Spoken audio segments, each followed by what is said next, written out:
وجود زن سے ہے تصویر کائنات میں رنگ. ویلکم بیک ناظرین.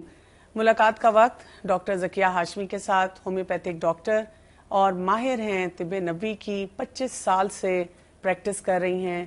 ڈریپ کی ایڈوائزری کمیٹی میں بھی ہیں، جو ڈرگ ریگولیٹری اتھارٹی ہے پاکستان کی. السلام علیکم ورحمۃ اللہ وبرکاتہ. وعلیکم السلام ورحمۃ اللہ وبرکاتہ. آج میں ایک اور ٹاپک آپ کے پاس لے کے آئی ہوں. بہت سے لوگوں کی مشکل ہے اور میں چاہوں گی کہ کچھ مشکلیں آسان بھی کریں. جیسے آپ نے بہت سے ہمیں مفید مشورے دیے. کچھ لوگ بہت پریشان رہتے ہیں ایک چھوٹا سا مسئلہ جو کہ بہت بڑا بن جاتا ہے، اور وہ ہے خوشبو اور بدبو. یعنی خوشبو کا صحیح استعمال کیا ہے، اور بدبو جو جسم سے آتی ہے، منہ سے آتی ہے، جسم سے آتی ہے، اس کے لیے کیا طریقہ کار اختیار کیا جائے.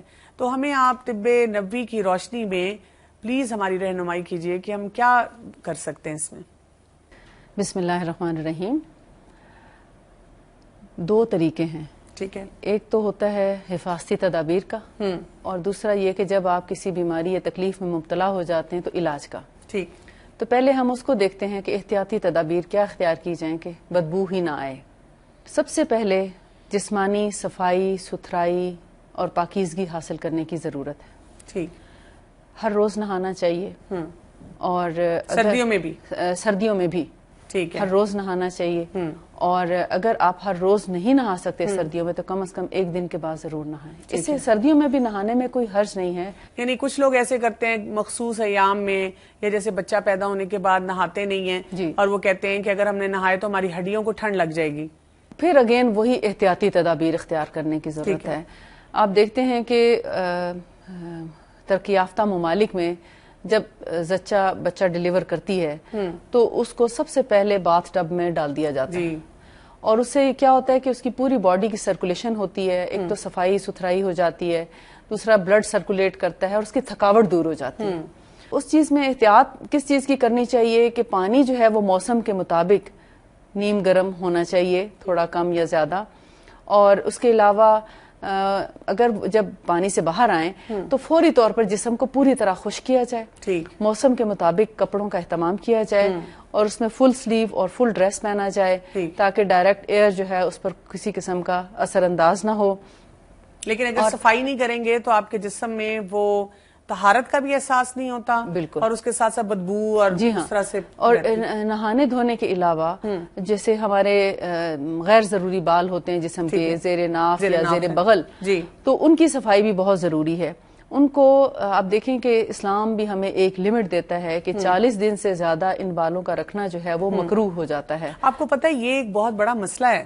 As a doctor I am sure کہ باہر لوگوں کو تو نہیں اتنا اندازہ ہوتا، لیکن جب ہم دیکھتے ہیں مریضوں کو تو جب ان کو دیکھتے ہیں تو انسان حیران ہو جاتا ہے کہ باہر سے آپ اتنے ویل ڈریسڈ ہیں اور اتنا آپ تیاری کے ساتھ جا رہے ہیں، آ رہے ہیں، برانڈز بھی ہیں آپ کے پاس، لیکن جو اندرونی طہارت ہے اس کی طرف کوئی بھی توجہ نہیں دیتا.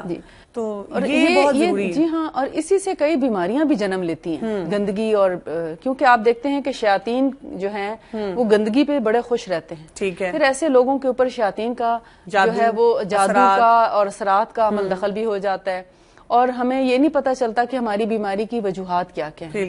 جب بہت زیادہ بیماریوں میں مبتلا ہو جاتے ہیں تو پھر ڈاکٹرز کے پاس روانہ ہو جاتے ہیں. ٹھیک ہے. اور پھر ٹھیک ہونے کی بجائے مزید بیمار ہو جاتے ہیں. بالکل ٹھیک ہے. اچھا، منہ سے جو بدبو آتی ہے، یہ منہ سے بدبو کا کیا کیا جائے؟ منہ سے بدبو آنا جو ہے بیسیکلی تو ہمارے معدے کی خرابی ہے. اچھا. اس کو صرف ہم معدے کی خرابی بھی نہیں کہہ سکتے. بعض اوقات ہم اپنے دانتوں کی صفائی صحیح معنوں میں نہیں کرتے. ٹھیک ہے. یا بعض لوگوں کو صفائی کرنا ہی نہیں آتی. ٹھیک ہے.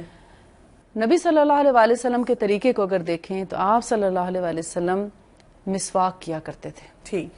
اور جب ان کی سنت کو دیکھا گیا کہ مسواک آپ کتنی بار کرتے تھے تو آپ حیران ہو جائیں گے کہ دن میں نہ جانے کتنی بار وہ مسواک کیا کرتے تھے. نماز کے ساتھ، ہر نماز سے پہلے وضو میں، گھر سے باہر جانا، قرآن پڑھنا، ہر کھانے کے بعد مسواک، اگر گھر سے باہر جا رہے ہیں تو مسواک، گھر کے اندر واپس آ رہے ہیں تو مسواک کر کے گھر آتے، یا گھر آتے ساتھ فوراً مسواک کرتے. کیا ہم یہ کر سکتے ہیں کہ مسواک کو ہم ٹوتھ برش سے ریپلیس کر دیں؟ یعنی آج کل کی ایک بہت بڑی ایک یہ ڈیبیٹ ہے کہ لوگ کہتے ہیں کہ رسول اللہ صلی اللہ علیہ وسلم کے زمانے میں تو مسواک تھی، لیکن کیونکہ اس وقت ٹوتھ برش ٹوتھ پیسٹ تھی نہیں، اور اب اتنے مزیدار اشتہار جس میں لگتا ہے کہ پتہ نہیں ہمارے منہ سے کیسی خوشبو آنے لگ جائے گی اگر ہم نے یہ ٹوتھ برش اور ٹوتھ پیسٹ استعمال کیے. کیا اس کا متبادل ہے یہ اس کا متبادل کبھی بھی نہیں ہو سکتا. میں نے اپنی لائف میں خود ایکسپیرینس کر کے دیکھا ہے کہ وہ چند منٹ کی خوشبو تو ہوتی ہے لیکن وہ اتنا ایسے اس کے اندر کیمیکلز ہوتے ہیں جس کی وجہ سے ہمارا جو پالش ہوتی ہے دانتوں کی انیمل ہے وہ آہستہ آہستہ ختم ہو جاتا ہے. جب وہ انیمل ختم ہوتا ہے تو ہمارے دانت گھسنا شروع ہو جاتے ہیں اور پھر کیویٹیز بننا شروع ہو جاتی ہیں. کیویٹیز بنتے بنتے ٹوتھ ڈیکے شروع ہو جاتے ہیں اور اس کی روک تھام کوئی نہیں پھر کر سکتا. پھر آپ دیکھیں بہت کہ مشکل ہو جاتا ہے. آپ کو اتنے ایکسپینسو ڈاکٹرز کے پاس جا کے اپنے ٹریٹمنٹس کرانے پڑتے ہیں. اس سے بہتر ہے اگر آپ تھوڑی سی تکلیف اٹھا کے اور مسواک کر لیں. بعض لوگ کہتے ہیں میں مسواک کرنا نہیں آتا. انشاءاللہ یہ ہم کوشش کریں گے کہ ان مسواک کا طریقہ وہ بھی ضرور ان کو سکھائیں تاکہ یہ کہ جب وہ پتہ ہو تو اس کے مطابق وہ مسواک کر سکیں. جی ہاں، کیونکہ جب تک ہم طریقہ نہیں سکھائیں گے تو ہماری امت مسلمہ کو کیسے پتا چلے گا کہ ہم اس سنت پر کیسے عمل کریں. کیونکہ آپ دیکھتے ہیں کہ کتنے بڑے بڑے اشتہارات ہوتے ہیں اور اس میں وہ ٹوتھ پیسٹ کرنے کا طریقہ سکھا رہے ہوتے ہیں کہ ایسے ایسے آپ اتنا ٹوتھ پیسٹ لگائیں اور اس کو اس طرح دانتوں پہ کریں، جبکہ وہ بھی غلط ہے. وہ بھی غلط ہوتا ہے اور اتنا زیادہ ٹوتھ پیسٹ لگا کے دکھا دیتے ہیں جو دانتوں کے لیے بہت زیادہ نقصان دہ ہے. اور پھر جب دانت خراب ہو جاتے ہیں تو آپ کا معدہ خراب ہونے لگتا ہے اور اس کے آگے پھر اور بیماریوں کا سلسلہ شروع ہو جاتا ہے. جو مسواک ہے اس کو پہلے لینا ہے ہم نے پانی میں ڈپ کرنا ہے. پانی میں ڈپ کر کے اس کو یعنی دھو لیں. اس کو دھو لیں، ٹھیک ہے. دھونے کے بعد اس کو تقریباً 1 انچ کے فاصلے جتنا ایک کٹ لگا لیں مسواک کی ڈنڈی پر. ٹھیک ہے. اور اس کو پھر آہستہ آہستہ دانتوں سے ہلکے ہلکے چباتے رہیں جیسے آپ کوئی بھی چیز ہلکے ہلکے، بہت زور سے نہ کریں کہ ایسا نہ ہو آپ کے دانت کو کوئی نقصان پہنچے. اس سے وہ برش سا بن جائے گا. برش سا بن جائے گا. وہ الگ الگ اس کے ریشے ہو جائیں گے. اور پھر اس کو نبی صلی اللہ علیہ وسلم کی سنت کے مطابق درمیان سے شروع کیا جاتا، اوپر کے دانتوں سے، اور اس کو رائٹ سائڈ پہ اوپر کے دانتوں کو پہلے صاف کرتے. سرکولر موومنٹس اور سرکولر موومنٹ میں اور پھر واپس دوسری طرف لایا جاتا. اسی طرح پھر نیچے کے دانتوں کو پھر اندرونی طور پر بھی ان کو اسی طرح صاف کیا جاتا اور سارے ہر طرف سے حتیٰ کہ دانتوں کے پیچھے تک سے. اور صرف یہی نہیں کہ دانتوں تک، پھر اس کے بعد وہ زبان پر بھی کرتے اور زبان پر اتنی دور تک کرتے جہاں پر ہمارے خاص وہ ٹیسٹ برڈز ہوتے ہیں ان تک گلے کے یعنی اینڈ تک کرتے، ان کی آواز نکلتی وہاں تک وہ اپنی زبان کو صاف کرتے، زبان کی جڑ کو. میرے لیے تو ایکچولی یہ بہت امپورٹنٹ چیز تھی کہ رسول اللہ صلی اللہ علیہ وسلم کے جو آخری ایام میں جو ایک چیز آتی ہے کہ انہوں نے جو آخری کام کیے ان میں سے ایک آتا ہے کہ مسواک انہوں نے کی. جی ہاں، سبحان اور اللہ. پھر یہ کہ وہ اس حدیث کا بھی مجھے بہت زیادہ ایک موٹیویٹ کرتی ہے کہ وہ کہتے تھے نا کہ جس کا مفہوم یہ ہے کہ اگر میری امت پہ گراں نہ گزرے تو شاید یعنی کہ ہر نماز کے ساتھ یہ چیز فرض ہو جاتی ہے.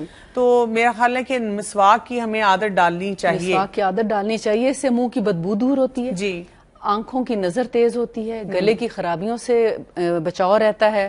اور اس کے علاوہ جو ہے بہت ذہانت کے بارے میں بھی کہتے ہیں. جی ہاں، کیونکہ اس سے حافظہ بھی اچھا ہوتا ہے. کیونکہ پیچھے جو زبان کی جڑ کے پیچھے جو مسلز ہیں نا ان کے اندر خاص وائبریشن ہوتی ہے اس کے برش کے ذریعے. ٹھیک ہے. اس سے پورے ہمارے برین کے جو سیل ہیں وہ ایکٹیویٹ ہو جاتے ہیں. ٹھیک ہے. آپ دیکھتے ہیں کہ زبان کی جڑ پہ کرنے آنکھوں میں بھی ہلکے سے آنسو آ جاتے ہیں اور کانوں میں بھی ہلکی سی کھجلی سی فیل ہوتی ہے. پورے ENT کو یہ صاف کرتا ہے اور اس سے منہ کی بدبو آٹومیٹیکلی ختم ہو جاتی ہے اگر معدے کا مسئلہ نہ ہو. ٹھیک ہے. کیونکہ برش جب ہم کرتے ہیں صرف دانتوں پہ کرتے ہیں. ٹھیک. اس سے ہماری زبان کی جڑ جو ہے وہ اسی طرح گندی رہتی ہے.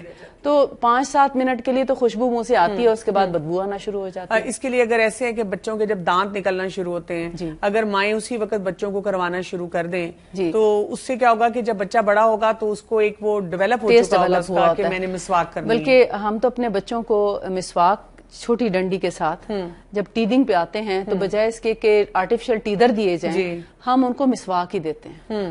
مسواک دھو کے دے دیتے ہیں، وہ اپنے دانتوں میں چباتے رہتے ہیں. اس سے کیا ہوتا ہے ان کے دانت نکلنے میں بھی آسانی ہوتی ہے، ان کی جھنجھناہٹ اور الجھن بھی دور ہوتی ہے اور اس سے ٹیسٹ بھی ڈیولپ ہوتا ہے، ان کے دانت آٹومیٹکلی صاف ہوتے ہیں. بالکل صحیح. اچھا، یہ بھی ایک بہت لوگ پریشان ہو کے پوچھتے ہیں کہ خاص طور پہ بہنیں ہماری پوچھتی ہیں کہ ہمیں یعنی کہ پرفیوم لگا کے ہم باہر نہیں جا سکتے، اور خاص طور پہ گرمی میں یا برسات کے موسم میں اتنی بدبو آتی ہے، آپ خود سے خود برا لگتا ہے کہیں جاتے آتے ہوئے، تو کیا کریں؟ پھر آپ پرفیوم بھی نہیں لگا سکتے، اور دوسری طرف سے ہمیں یہ بھی پتا چلتا ہے کہ رسول اللہ صلی اللہ علیہ وسلم نے اس کو خوشبو کے تحفے کو بہت پسند کیا ہے، جی، تو اس کو کس طرح سے کیا جائے استعمال؟ خوشبو نبی صلی اللہ علیہ وسلم کی پسندیدہ ترین چیزوں میں سے ایک ہے، یعنی دنیا میں آپ نے جو چیزیں پسند فرمائی ان میں سے ایک خوشبو ہے، اور خاص طور پر عود آپ صلی اللہ علیہ وسلم کی پسندیدہ اور بہترین خوشبو ہے، اور اس کے بارے میں آتا ہے حدیث میں آپ کو بلکہ مکمل حدیث سنانا چاہتی ہوں تاکہ اس میں کسی قسم کا کوئی شک نہ رہے کہ جنتی لوگ جو ہیں ان کے لیے جو خوشبوئیں لگائی جائیں گی ان میں ایک عود ہے۔ اچھا، عود بھی دو طرح کی ہوتی ہے، اور اس میں روایت کیا جاتا ہے، حضرت امام مسلم کی روایت ہے، وہ حضرت عبداللہ بن عمر رضی اللہ تعالی عنہ روایت کرتے ہیں کہ آپ خشک عود جلا کر اس میں کافور ڈال کر بخور کیا کرتے تھے، اور فرماتے تھے کہ رسول اللہ صلی اللہ علیہ وسلم اسی طرح بخور کیا کرتے تھے، اور اہل جنت کے عیش و عشرت کے بیان میں رسول اللہ صلی اللہ علیہ وسلم سے حدیث مروی ہے جس میں ذکر ہے کہ ان کی انگیٹھیاں بھی عود کی ہوں گی۔ عود آپ کو پتہ ہے کہ ایک بہت مہنگی خوشبو ہے اس دور میں، یعنی اگر آپ 1 کلو اس کا لینا چاہیں تو پتہ نہیں کتنے لاکھ کی وہ 1 کلو ملتی ہے۔ اچھا جی، اتنی مہنگی خوشبو ہے۔ یہ دو طرح سے ہے، ایک تو لیکوڈ فارم میں جیسے ہمیں ملتی ہے، ہم اس کو عطر کے طور پہ لگا لیتے ہیں، اور دوسرا لکڑی ہوتی ہے اس کی، اس کو جلایا جاتا ہے، پورے گھر میں خوشبو اس کی آ جاتی ہے، اور اس سے بڑا ایک خوشگوار ماحول پیدا ہوتا ہے اور خوشگوار مزاج ہو جاتا ہے انسان کا۔ تو یہ جو خوشبو ہے اگرچہ مہنگی ہے مگر تھوڑی سی لگانے میں جو ہے، جب آپ کا ماحول اتنا اچھا ہو جاتا ہے تو آپ کو یعنی ایک سنت بھی پوری ہوتی ہے۔ ٹھیک ہے، اور جہاں ہم اور چیزوں پہ اور برتنوں پہ اور ڈیکوریشن پیسز پہ اتنے ہزاروں روپے لگا دیتے ہیں، تو ہم اس ایک سنت کو پوری کرنے کے لیے چند روپے اگر لگا لیں تو میرا خیال ہے کہ لیکن یہ کہ مرد حضرات، اور آج کل آپ دیکھیں کہ ویسے بھی پرفیومریز جو ہیں جی یہ اتنی بڑی انڈسٹری بن چکی ہوئی ہے، جی، تو اگر ہم سنت کے مطابق استعمال کریں تو ایک تو ہمیں سنت کا ثواب ملے گا، دوسرا ہمیں اچھی خوشبوؤں کے بارے میں آگاہی ہونی چاہیے کہ جہاں اتنی دنیا اتنے ڈھیروں قسم کے پرفیومز اور عطر بنا رہی ہے تو ہمیں یہ تو پتا ہو کہ ہمارے رسول صلی اللہ علیہ وسلم کس قسم کی خوشبو پسند کرتے تھے۔ اس میں بھی بہت حکمت ہے کہ آپ صلی اللہ علیہ وسلم نے جن خوشبوؤں کو پسند فرمایا اس کے اندر ہماری ذہانت، ہماری شجاعت، دلیری، بہادری، ہمارے مزاج کا پختہ پن اور ہمارے یعنی دل کی کیفیت جو ہے اس کی بہت یعنی ایک حکمت پائی جاتی ہے کہ اس کے اندر بڑی تبدیلیاں آتی ہیں انسان۔ خوشبو آپ دیکھیں آج کل اروما تھراپی جو ہے کس قدر پاپولر ہو رہی ہے، اور بڑا مہنگا علاج بھی ہے، اس کے ساتھ مریضوں کا علاج کیا جاتا ہے اور ان کو مختلف خوشبوؤں کے ساتھ ان کے بالکل آپ دیکھیں نا، ہم سائیکولوجیکل پرابلمز اگر خود بھی خوشبو لگاتے ہیں، لباس اچھا پہنتے ہیں، اندرونی طہارت، تو ایک فیلنگ ہی اور ہوتی ہے۔ اور اگر آپ کسی دن بالکل بیٹھے ہوئے ہیں، کپڑے بھی نہیں بدلے، تو آپ دیکھیں ویسے ڈپریشن ہونا شروع ہو جاتا ہے انسان۔ لیکن جو میں نے آپ سے شروع میں بات کی تھی، مرد حضرات تو چلیں آسانی سے لگا لیں گے، ہماری خواتین، ہماری بہنیں جو ہیں وہ کیسے اس سے فائدہ حاصل؟ جی، خواتین کے لیے بھی خوشبو لگانا منع تو نہیں ہے، لیکن یہ ہے کہ مردوں کو تو جیسی بھی خوشبو وہ لگانا چاہیں لگا سکتے ہیں، اور اینی ویئر وہ ہر جگہ لگا سکتے ہیں، لیکن خواتین کے لیے تھوڑی سی احتیاط کرنے کا حکم ہے، کیونکہ آپ صلی اللہ علیہ وسلم نے فرمایا کہ عورت کو خوشبو لگا کے باہر نہیں جانا چاہیے، یعنی اس کو اتنا برا سمجھا گیا جتنا کہ زنا کو، یعنی اس کی خوشبو جو ہے دوسرے غیر محرم تک نہیں پہنچنی چاہیے، اس لیے بہت احتیاط کی ضرورت ہے کہ جب ہم خوشبو لگائیں تو اپنے باہر کے کپڑوں پر نہیں بلکہ اندرونی طور پر کپڑے پہننے سے پہلے اپنے جسم پر لگا لیا جائے، اور خوشبو جو ہے وہ مردوں کے مقابلے میں قدرے ہلکی خوشبو ہو، ٹھیک ہے، اور باہر جاتے وقت مت لگائیں، یا تو بہت دیر پہلے لگا لیں تاکہ باہر جانے تک اس کا اثر تھوڑا پھیکا ہو جائے، اور یا پھر اپنے جگہ پر پہنچ کے جیسے آپ شادی بیاہ میں یا اپنے کسی پروگرام میں آپ جا رہے ہیں تو وہاں پہنچ کر آپ لگا لیں، تاکہ آپ کو راستے کی جو ایک یعنی وہ گلٹی فیلنگ نہ ہو کہ آپ کسی خدا نہ خواستہ گناہگار ہو رہے ہیں لگا کر راستے میں مردوں کو سنگا کے، تو بہتر ہے کہ ان کو وہاں پہنچ کر لگا لیجیے۔ اور لیکن اس کا طریقہ بہترین یہی ہے کہ آپ کپڑوں کے اندرونی یعنی انڈر آرم یا اپنے کانوں کے پیچھے یا ایسی جگہ پر جہاں سے خوشبو جو ہے وہ بہت دور تک نہ جائے۔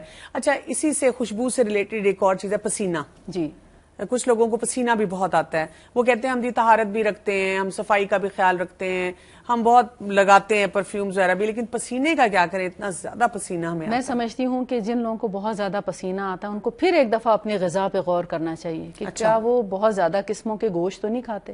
یعنی جیسے ایٹ اے ٹائم جب آپ مرغی بھی، مچھلی بھی، اور چھوٹا گوشت بھی اور بڑا بھی، یعنی مٹن، بیف سب اکٹھے کھا رہے ہوتے ہیں، تو اس میں آپ کے باڈی کے اندر کچھ ایسے کیمیکل چینجز آتے ہیں کہ آپ کے ہارمونز تک کو افیکٹ کرتے ہیں. ٹھیک ہے. پھر آپ کو اس قسم کے پرابلمز کا سامنا کرنا پڑتا ہے. ٹھیک ہے. اگر آپ کی غذا سادہ ہے، اگر آپ سبزی کا استعمال زیادہ کرتے ہیں، آپ پھلوں کا استعمال بھی کرتے ہیں، تو آپ سے ایسے پسینے کی بدبو آنا جو ہے وہ کم ہو جاتی ہے. ٹھیک ہے. پانی کا استعمال بھی زیادہ کریں. اور جب آپ دیکھتے ہیں کہ بہت زیادہ پسینے کی بدبو آ رہی ہے تو پھٹکڑی کا استعمال بھی کیا جا سکتا ہے. نہانا دھونا تو ہمیں یعنی چاہیے، ڈیوڈرنٹ کے مقابلے میں پھٹکڑی بہت بہتر ہے، پسینہ کم کرنے میں بہت مددگار ہے. لیکن پسینے کو کم کرنے کے بعد اگر آپ چاہتے ہیں کہ خوشبو بھی آپ کے جسم سے آئے تو سب سے اچھی خوشبو عود ہے. اس کے بعد آپ صلی اللہ علیہ وسلم نے مشکی جسے مسک کہا جاتا ہے اس کا فرمایا کہ وہ بہت اچھی خوشبو ہے، اور اس سے انسان کو ایک تقویت بھی ملتی ہے. ہم آج کل کہتے ہیں نا ہمارے پٹھے تھک گئے ہیں، کمر تھک گئی ہے، اور ہمارے اندر ایک کمزوری اور اس کا احساس ہوتا ہے، تو خوشبو ہمیں ہماری قوت کو بھی بڑھاتی ہے، انرجیٹک بنا دیتی ہے. انرجیٹک بنا دیتی ہے. بہت بہت شکریہ آپ کا. آج کے پروگرام میں ہم نے آپ سے بہت کچھ سیکھا. ناظرین، آج ہم نے خاص طور پہ فوکس کیا ہے خوشبو اور بدبو اور پسینہ، اور یہ ایسے چھوٹے چھوٹے چیزیں ہیں جو کہ ہمیں اپنے جسم کے لیے، اپنی طہارت کے لیے بہت زیادہ خاص طور پہ پتہ ہونی چاہیے. ہمیں اپنے گھروں میں، اپنے بچوں میں، اپنے ارد گرد کے لوگوں میں اس چیز کے بارے میں بھی ایک اویئرنیس دینی چاہیے، ان کو بتانا چاہیے کہ اللہ کے رسول صلی اللہ علیہ وسلم نے کس قدر ہمیں خوبصورت چیزیں دی ہیں. اگر ہم اپنے اندر زندگی میں اس کو شامل کریں تو ہم صفائی ستھرائی کے بہترین اصولوں کو اپنے ساتھ لے کے چل سکتے ہیں. وقت ہوا ہے ناظرین ایک بریک کا.